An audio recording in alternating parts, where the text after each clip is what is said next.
Eve.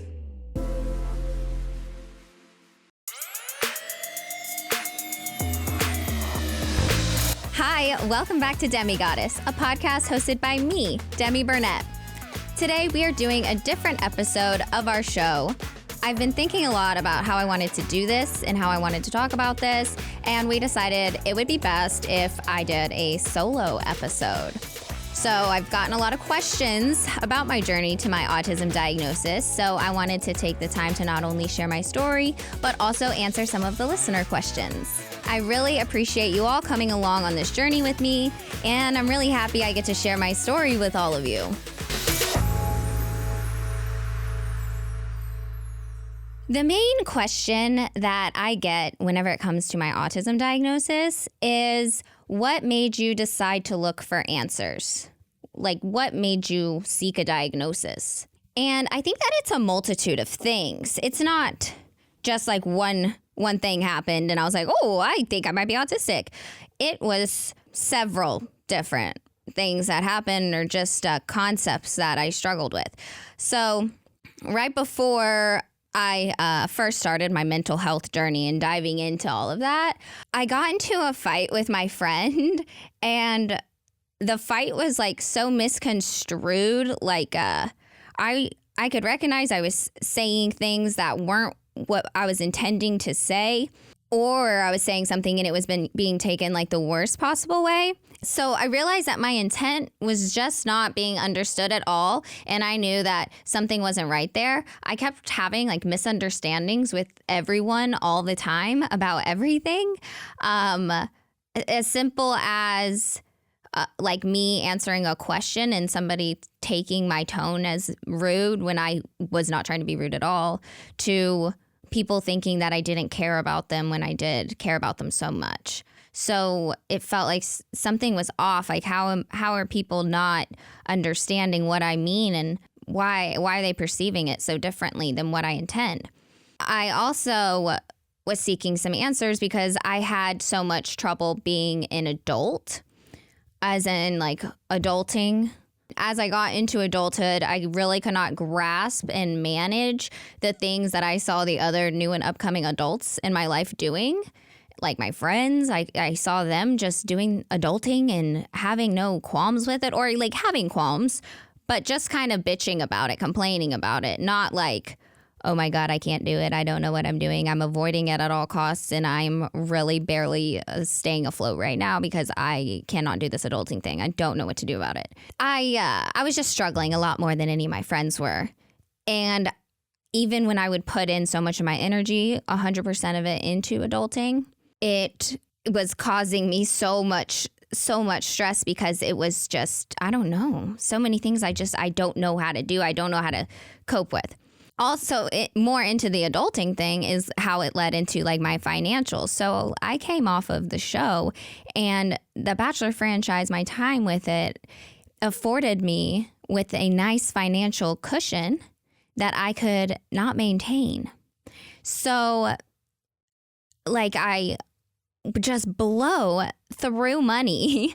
I would just get it and it would just disappear. And it's not that I was buying insane stuff for myself. I give my money away like crazy. Like, anyone who knows me knows that I would just be like, I'll pay for everything. It's very, I don't know. I like to share it. You know, I donated so much to so many random charities, anything online I would click on and donate. Like, it wasn't like I was using it all for myself. It would just go anywhere I could spend it. It was so strange. And a lot of it also I can attribute to alcohol and like being impulsive from like drunken purchases. But even once I stopped drinking, I was still not dealing with any of the money things, the financial things, and avoiding it at all costs and having meltdowns over it because I just can't do it. So the alcohol too, that was like my biggest struggle, was I just wanted to quit drinking. And once I did, I thought all my problems were going to go away and I was going to feel like a happy, normal person and everything was going to be fine. But I felt the exact same. I just didn't feel physically ill. So all of those things about myself led me to start searching for an answer. It had been 6 months since I'd stopped drinking, and like I had a lot of clarity. There was actually a comment once where someone speculated that I was autistic. And I know that people really take an issue with other people diagnosing themselves or others, but for me, personally, it was extremely validating. It was the first time I had ever heard anyone else say that. Like, I had thought that before, but whenever I said it out loud, I felt really stupid, and I like wished I hadn't said it because I was made to feel so stupid about it. So they were the first person to ever validate me in that thought and make me not feel stupid. I mean, I really don't know how much longer that it would have taken for me to figure it out if I hadn't had seen that comment. Because that comment kind of jump-started me. It also jump-started me into a conversation with that person. And they kind of explained to me more why they thought that. And I really appreciated it. Whenever this person made this comment and like validated this thought of me being autistic, it spiraled me into this clarity of back in college. I had realized, so like 8 years ago, I had realized then I suspected I was autistic. And this was way before any of like TikTok or anything. This was back when a lot less people knew about the modern research in autism. So it was just shut down. That thought, that idea, that comment was completely rejected by everyone I knew. So it led to a lot of my mental health plummeting after that, because it led to a lot of alcohol abuse and just confusion of me. I thought I'd figured it out, and then it was like I was made to feel like I didn't know what I was talking about. So then I just kind of started to hate myself for a lot of reasons. Just thinking that you're a bad person, or that you're like a lazy person, or that you're a person who wants something to be wrong with them, or whatever, all of the things that people will say. It's really hard to want to live with yourself whenever you feel like you're like that and you don't know why.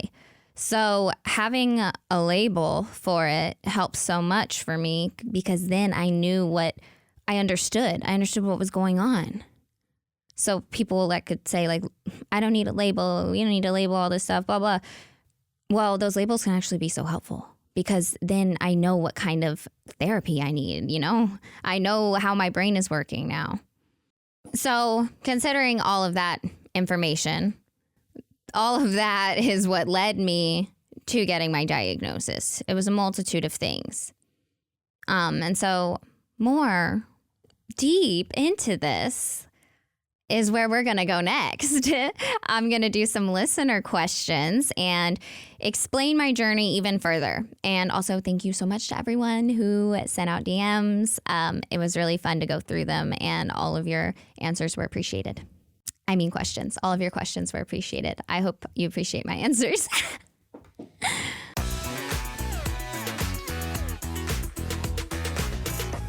With HelloFresh, you get farm-fresh, pre-portioned ingredients and seasonal recipes delivered right to your home.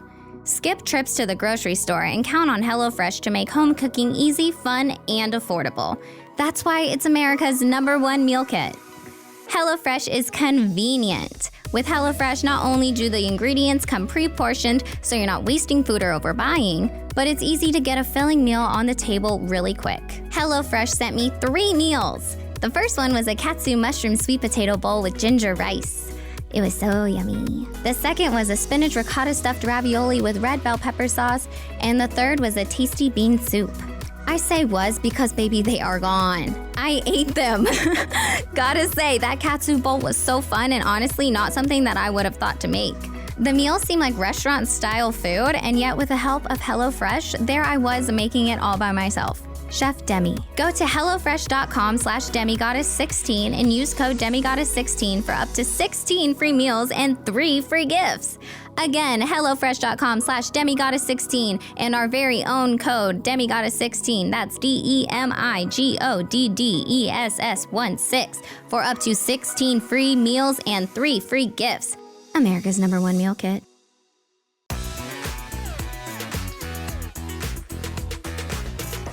Okay, so the first question is, how was school growing up?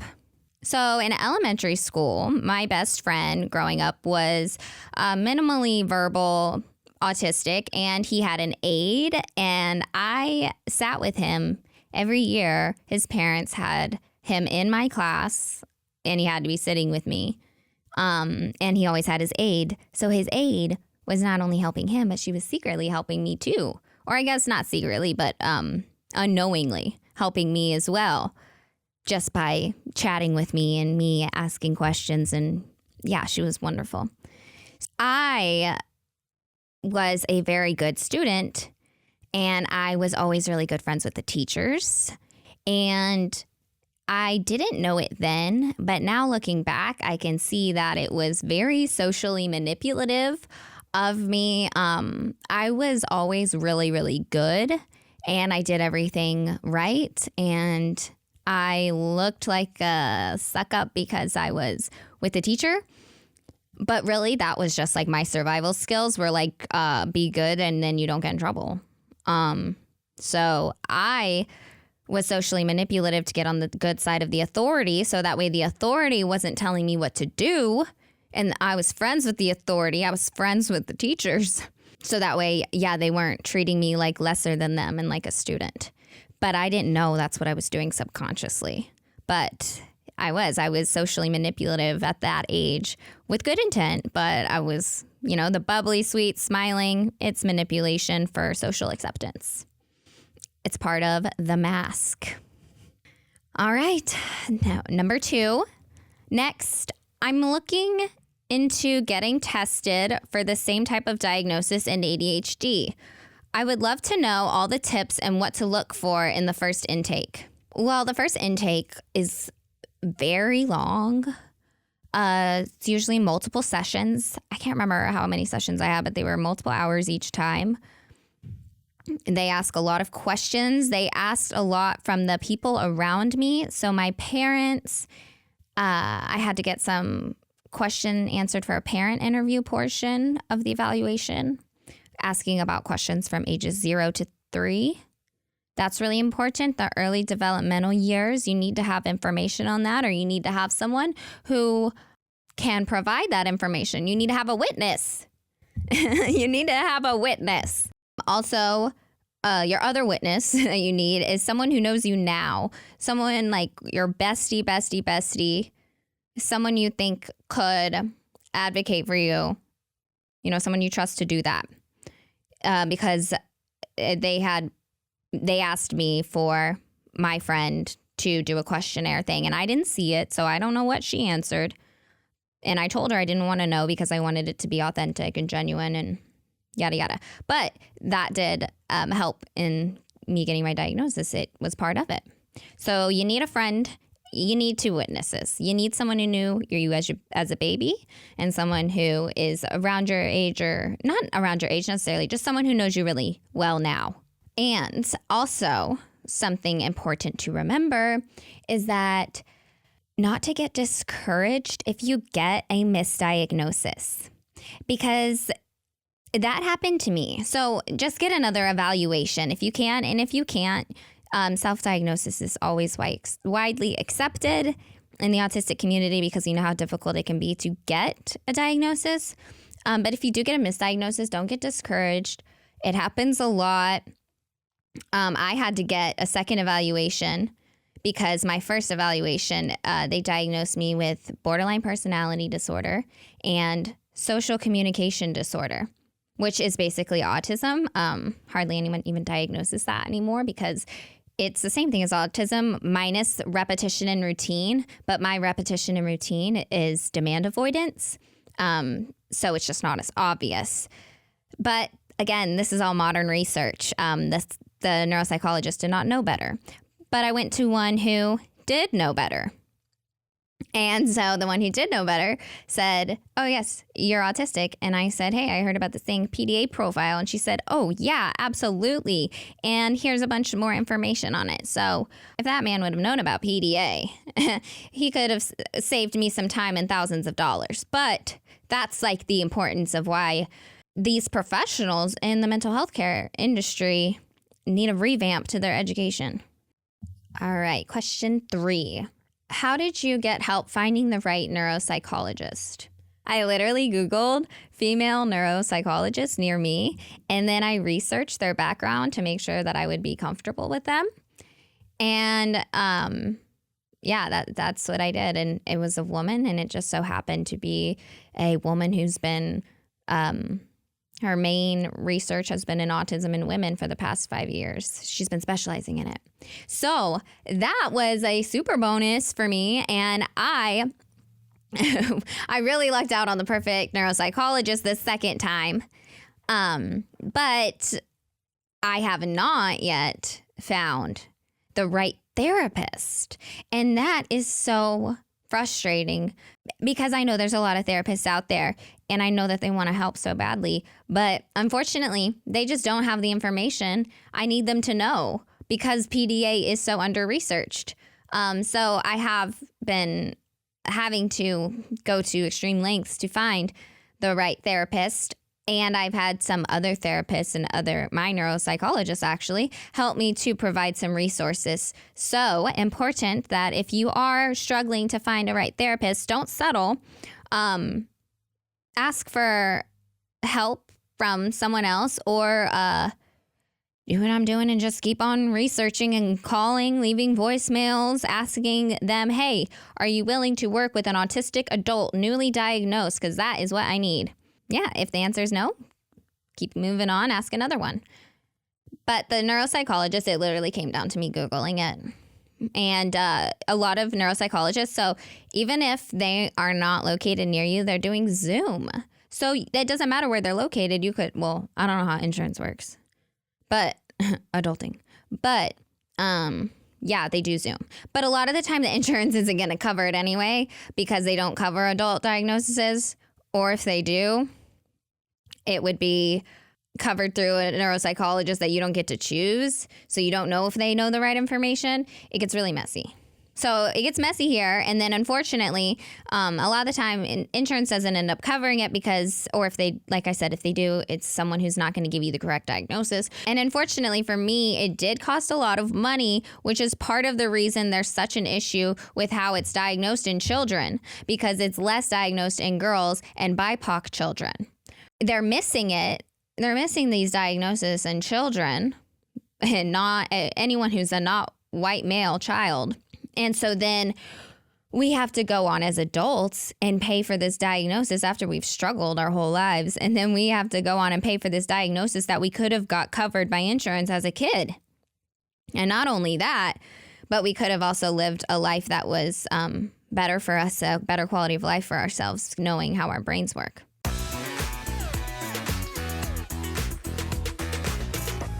What if you could use science to discover more about your body? When you know more, you can do more. Find out what you need with Everlywell. Everlywell is digital healthcare. With over 30 at-home lab tests, you'll be able to choose the test to get the answers you need. Everlywell also has high-quality vitamins and supplements like vitamin D3 and omega-3 fish oil to support your overall health. Here's how it works.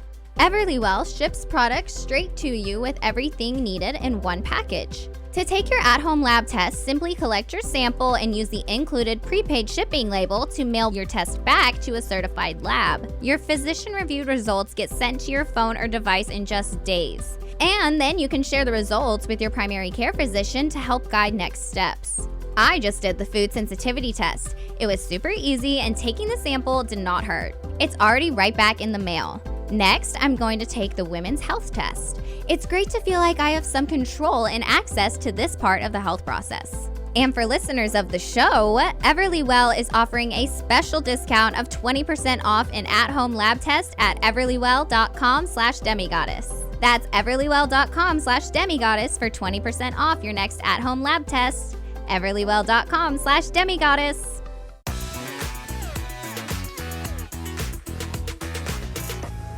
On to number 4. How did autism and not knowing you had it influence your time and people's perception of you when you were on The Bachelor and BIP? So I was really aloof to my behavior, upsetting people because whenever I would do something, production just thought it was funny. So I thought it was funny too. And I wasn't noticing that everyone else was mad. I thought that if nobody was telling me they were mad, then surely they weren't mad. But that wasn't the case. I didn't realize, like, whenever I made Tracy, do you know what you did to Tracy? I literally had no idea, and she was crying. Like, I made someone cry, and I didn't know. That was so sad. And then whenever I watch BIP back, I can see the PDA coming out in the worst way. On the first night of BIP 7, the first rose ceremony, I did not know where my rose was coming from. And so I was not feeling safe at all. And I did not like that. So I was resorting to threatening language. And I was saying, it's on the episode, guys. I was saying I will literally light this place on fire. What? Like, everyone's like, oh my God, that's just Demi. Like, guys, that is a threat. That was a threat. Because of what? Because I was going to go home? Yeah, you can go back and you can watch anytime my autonomy is threatened, my freedom from external control is threatened. You can see me starting to squirm. Definitely. And that's whenever some things like that are going to come out. Okay, so number 5. This person asked, do you think you could have done The Bachelor sober? They said they are a fellow autist, and one of the reasons they are fascinated with the show is how the contestants are holding it together-ish in such an unpredictable environment. They said they have a meltdown if someone wakes them up from a nap. Honestly, everyone's just pretending to hold it together. No one wants to look bad on TV. But I am someone who wasn't allowed to have meltdowns, be a good girl, Demi. So I internalize everything, and I still do as an adult. Now I definitely externalize it. I'm healthier with it. I could have done The Bachelor sober, but I don't think that I would have had the same results because of the alcohol helping my anxiety so much. I was essentially self-medicating my anxiety with alcohol, so I was able to be my true self, and production liked my true self because I was more controversial and aloof. Like, I didn't know that I was making everyone mad. I was rubbing people the wrong way. So the alcohol, it made me more aloof and made me not know I was rubbing people the wrong way even more. And yeah, without it, I think I just would have been a little more reserved, not as fun. Or, you know what? I say that. I could have just been the same. Who knows? All right, next question. How has the diagnosis changed your views on dating, if any? This person fears people will treat them differently as a romantic partner after a diagnosis. They will. I mean, if they don't, then they're a good person to consider dating, actually. But I definitely think people will look at you different. I think people will look at me different. I think that my options have sadly declined, but I don't care because I'm not worried about that right now. Like, I'm not worried about dating so much as I'm just trying to be happy with myself. But I think it's a really, really big problem. And that's a problem I have with Love on the Spectrum is like, that show does not make you want to date an autistic person. It infantilizes them, and these are adult human beings. I definitely don't like that show. So, yeah, if people are going to probably change the way that they treat you, but like, screw those people. There are people that won't. There are people that will try to understand you and like will respect you and care to get to know you. Even if you think that there's not, there are. I thought that there wasn't. There really are people that will be there for you. And also, I'm sure that in the autistic community, there's like so many people to date. So maybe I should start trying to date a fellow autistic person. I don't know. We'll see. But I'm not trying to date right now. if it happened, it happened. If like something were to come up, it would come up. I mean, I'd let it happen. I don't know people, okay? But I did The Bachelor trying to be a relationship person. But before that, I did my own thing. And so like I'm back to that. I'm back to just like being single, being on my own. And I know that people are probably going to ask about this. So like whenever it comes to Christian, she was the best partner that I've ever had. I didn't realize at the time that I had avoidant tendencies. That's the name for that thing. That feeling is avoidant. It's called avoidant attachment. If I knew what I knew now, and if I knew what I knew about attachment styles and about myself and my brain, things could have been different possibly. How have you learned to unmask, and what has that journey been like? This question came from someone who is getting diagnosed now and can't tell the difference between them and their masking self. I don't know either. I don't know when I'm not masking and when I am. Like, I truly don't know if I'm masking right now or not. Oh, God. But, like, I think that there's several different types of masking, and one of the types of masking that I think is the bad masking is whenever I silence myself, or if I'm just agreeable to avoid contact or avoid conflict, or if I am being a people pleaser. I think that is the bad masking because it's kind of out of fear of what other people are going to say and think, or out of fear of rejection. I was really struggling with it for a while, but what I've noticed is whenever I think that I'm not masking is whenever I'm with people I'm really comfortable with, and then I can be myself because like I know that there's nothing I could say or do that's gonna like screw up the friendship, or like there's no way that they're gonna misunderstand me because they would never assume that I would have that bad intent in the first place. So that is what I've made a priority, is surrounding myself with people that are empowering my true self, who encourage me to, hey, Demi, did you make sure you get your headphones before you leave the house? Hey, I made sure and, found us a table that was in the dark corner so that way the lights wouldn't bother you. Just like little things like that. And there are people that will be that way, and they're incredible. So yeah, keep looking. And also with the masking thing, like, I really think it's whenever you just don't feel like you have to be walking on eggshells too. That's like unmasked.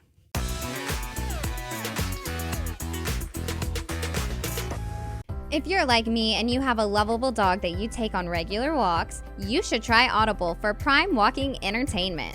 Audible has a big selection of audiobooks. They have everything you can think of: bestsellers, new releases, celebrity memoirs, mysteries, thrillers, motivation, wellness, business, and more. As an Audible member, you can choose one title a month to keep from their entire catalog. Audiobooks, Audible originals, and podcasts are included in the membership, and they add more each month.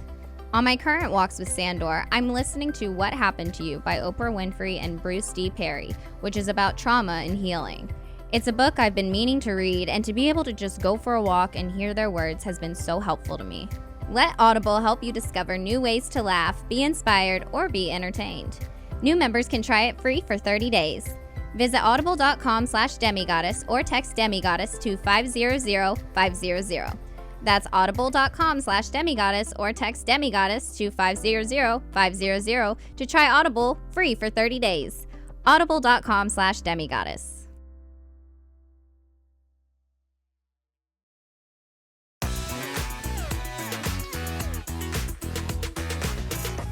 And then this next question is, do you have any books by authors or therapists you recommend for someone who is looking for a diagnosis? There's Asperger's by Rudy Simon. I love this book. This was the first book I read after my diagnosis, and it feels like you're reading a book about yourself. And it's like it's a book. It's really great for any woman, parent, or teacher, or an autistic girl, or a woman, parent, or teacher of an autistic girl. It puts feelings into words for you. I saw myself in that book a lot, and I saw myself in ways that I never knew how to describe. And I never realized that it was a unique experience to autistic girls or people. So yeah, that was validating. Another recommendation, if you have a PDA profile, if you suspect that you do, or you suspect you know someone that does, there's an easy book to read called Can I Tell You About Pathological Demand Avoidance? I got it on Amazon. It's been incredibly helpful. And it's kind of, it has like pictures and stuff. Like it's like a children's book-ish, but also feels mature enough that an adult wouldn't laugh in your face about it. So that book I really like for explaining it. So Asper Girls and Can I Tell You About Pathological Demand Avoidance? There are so many more books out there. Another one is Neurotribes. There's a book by Sarah Gibbs called Drama Queen. That one's good. If anyone's ever called you dramatic, read that book. So to wrap this section up, the biggest thing that I needed through this journey was validation. And if you're on this journey too, or if you're wondering if you might be autistic or neurodivergent at all, or whatever you're feeling, listen to yourself. Trust yourself. Don't tell someone else and give them the power over what you're going to think about yourself. Trust yourself. You know yourself better than anyone else does. Better than your friends, better than your family, better than the professionals. You know yourself. And you might have just forgot. So figure out who you are again and listen to whatever your brain is telling you and get to the core of it. And don't let people stop you. Don't let people make you feel any type of way about it. Just don't respond to them. If they aren't helpful, don't respond. You need to focus on you. It's not selfish, because at the end of it, you're going to come out not only treating yourself better, but treating other people better. So that's that.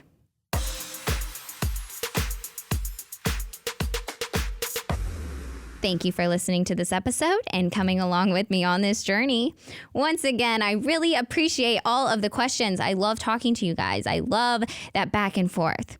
As always, I want to hear from my listeners, so email demigoddesspod@gmail.com with any questions, and you may hear your question on the podcast. Follow me at Demi Not Lovato on Instagram. That's at Demi_not_Lovato, and at Demlia on TikTok at DEMLIA. And follow at DemiGoddess Pod on TikTok and Instagram. You can also watch all DemiGoddess episodes on our DemiGoddess Podcast YouTube channel. That's right, we have our own YouTube page now. Or listen on your favorite podcast platform. And of course, subscribe. Thanks. Bye. DemiGoddess is part of the Eve Podcast Network and a Forever Dog production. Executive producer, Tracy Soren. Development executive, Mariah Nickolas. Engineer and editor, Sebastian Portuondo. Theme music, Gabe Lopez. Cover photo by Stephanie Saias. Forever Dog Productions is Joe Cilio, Alex Ramsey, and Brett Boham.